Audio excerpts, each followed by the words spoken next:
அண்ணா நீங்க எந்த ஊர்? சென்னையும் தருமபுரியிலேருந்து வந்திருக்கோங்கண்ணா. இப்போ இந்த கிரிவலத்துக்கு நீங்க வந்திருக்க நோக்கம் என்ன? முருக பக்தர்கள் பேரவை சார்பாக இன்னைக்கு கிரிவலம் போகணும்னு அறிவிப்பு கொடுத்தாங்க. எப்பெல்லாம் அதர்மம் தலை தூக்குதோ அப்போ தர்மம் அதை அழிக்கும். ஒரு நீதிமன்ற தீர்ப்பை கூட இந்த அரசால் நிறைவேற்ற முடியல.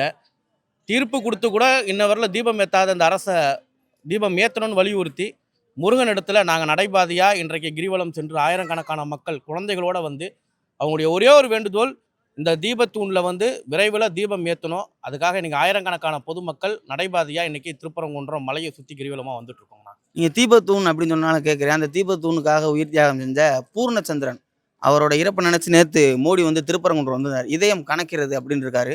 ஆனால் சிஎம் எதுவுமே சொல்லலை, அதை கண்டுக்கிறல. அதை எப்படி பார்க்குறீங்க?